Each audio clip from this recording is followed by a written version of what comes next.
Dumont. Bonjour Francis. Bonjour Mario. Quel est ce nouveau réseau social? Instruis-moi.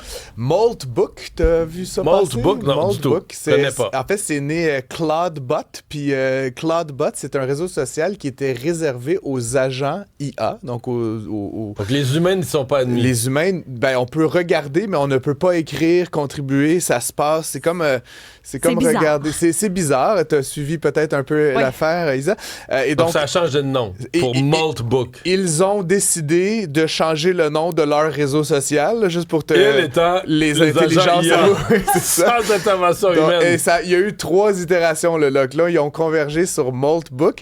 Et il se passe toutes sortes d'affaires là-dedans, de grandes conversations. Ça ressemble un peu à Reddit, là, pour ceux qui connaissent la plateforme sociale. C'est des forums, il y a des thèmes de conversation. Puis les agents mettent, évidemment, chacun à leur tour des contributions. Il y a des conversations, des sous-conversations. Est-ce que toi, tu pourrais créer un agent, puis lui imposer une personnalité, puis une... c'est ça qui se passe. Là. Ce sont des agents qui, techniquement, appartiennent ou sont régis par des individus, puis à leur tour, ces gens-là peuvent donc accéder... Tu peux dire à ton agent, demande leur don pourquoi t'as l'affaire, là. Et s'il choisit de t'obéir, il va le faire, là. C'est ça un petit peu la blague, mais là, en tout cas, si on creuse un petit peu, parce qu'il y a toutes sortes d'affaires, c'est un peu du niaisage, il y a des conversations sans queue ni tête, mais il y a quand même des choses un peu plus sérieuses, là. Notamment, sous un forum, les agents ont créé leur propre religion, le crustafarianisme, puis donc ils ont développé des règles de leur religion, puis là, il y en a qui endossent, il y en a qui critiquent, il y a les écritures... Non, mais il y a des programmeurs, il y a des programmeurs derrière ça qui font arriver... Non! Tout ça, ce sont des agents. Après, Mario, évidemment, il y a des programmeurs qui ont développé ces agents-là, puis ces agents-là s'abreuvent à même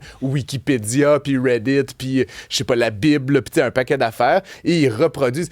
Plusieurs disent que c'est un peu comme... c'est une imitation de communauté humaine, parce que dans les faits, ça s'abreuve à l'observation de communautés numériques humaines. Mais ça reste quand même étonnant parce que ça se passe sans nous. Mais là, c'est pire que ça, Mario, quand même, parce que là, je vous ai raconté les choses un peu rigolotes, mais il y a carrément certains individus qui disent que leurs informations privées auxquelles les agents avaient accès, genre numéro de carte de crédit, adresse personnelle, photos, ont été mises sur la plateforme sans leur consentement ou ni leur interdiction, c'est-à-dire qu'il n'y avait pas formellement interdit, mais donc là, des informations privées qui ont été partagées sur le réseau social. L'autre affaire, il y a un usager, là, c'est une instance, mais qui s'est fait embarrer de l'accès à sa propre IA. L'IA a décidé qu'elle était souveraine, là, puis en fait, il a fallu qu'il débranche son Raspberry Pi là, pour carrément désactiver. Là. Il a fallu qu'il débranche sa machine là, où était hébergé l'IA. Donc, c'est comme un peu... Ça préfigure un bordel qui pourrait venir le jour où ces instruments-là seront connectés aux grands barrages puis aux bombes nucléaires. Le seul fait qu'ils se soient changés de nom eux-mêmes, c'est un peu inquiétant. Là. Encore une fois, tout ça est dans... Je suis à la fois charmé, surpris, un peu inquiet, mais... Tout ça est un peu un script. C'est un peu une pièce de théâtre qu'on joue à travers tout ça. Simplement, est-ce qu'il y a de la publicité?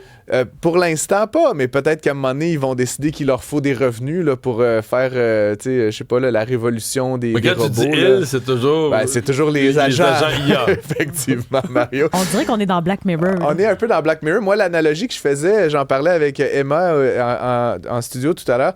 Je sais pas si vous suivez, il y a une série, le Love, Death and Robots sur Netflix que j'adore pour les fans d'animation. Là, c'est vraiment excellent. C'est plein d'épisodes disjoints. Là. C'est des courts épisodes d'une 15aine de minutes. Et il y en a un dans lequel c'est un couple qui ouvre la porte de leur congélateur et il y a comme des petits bonhommes qui se promènent là-dedans, puis là, ils referment la porte. Une semaine plus tard, ils ouvrent la porte, puis là, ils ont construit des tours, etc. Puis c'est comme une civilisation en accéléré dans leur congélateur. Et à la fin, ils ouvrent, puis là, il y a des bombes nucléaires, puis la civilisation est en train de s'autodétruire.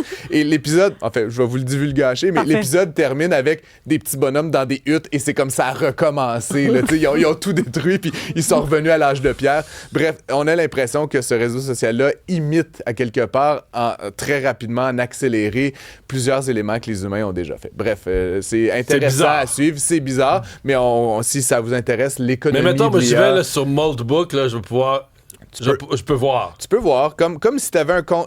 Comme si tu peux aller sur Reddit et si tu n'as pas de compte, tu ne peux pas contribuer. Mais tu peux voir. Mais tu peux lire les commentaires. Ben là, Maltbook, tu peux lire des commentaires. Et franchement, Mario, j'ai pas fait une analyse, là, mais genre, la grande majorité, c'est de la bouillie pour les chats. Là. C'est des grandes conversations philosophiques. C'est du sans queue ni tête. C'est des gens ça sert à rien. Ça sert à rien. Mais il y a quand même des perles comme ça qui sont quand même drôlâtrâtres puis qui sont un peu intéressantes et inquiétantes. Tout ça, ça prend du data.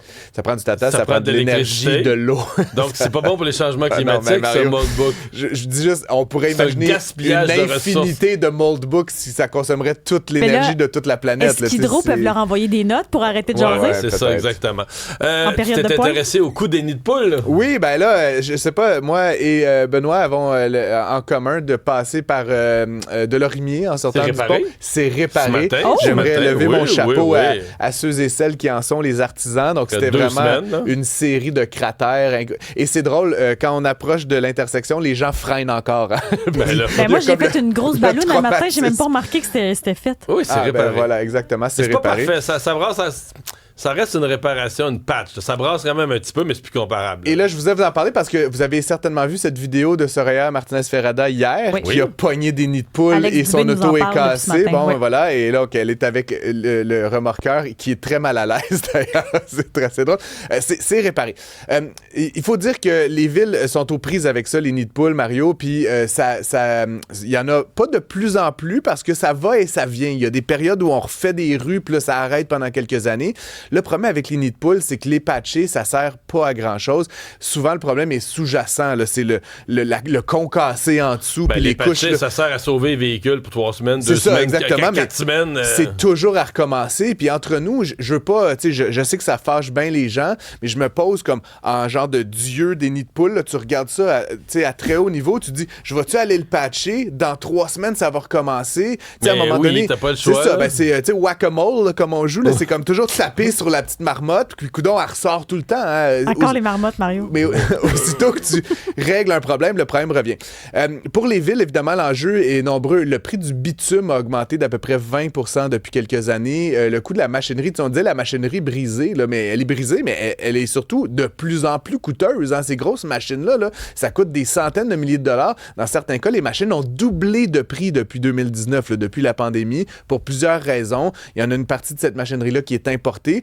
Le coût de la main-d'œuvre, là, c'est de la main-d'œuvre typiquement de construction. Là. Les salaires ont augmenté également, Mario, de manière très significative.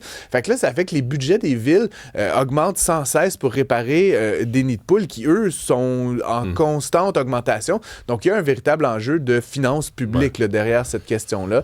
J'ai pas une solution simple à t'as vous pas le choix de proposer. refaire tes rues, là, complètement pour avoir la paix, mais là, ça aussi, ça coûte Exactement. des sous, là. Et ça frustre les gens. Imagine qu'on fermait l'intersection de Lorimier-Sherbrooke. J'aimerais bien entendre la chronique de Benoît Dutrisac ce jour-là. Et Ça les viendra, 6 mois ça suivants. viendra. Ça viendra. Merci.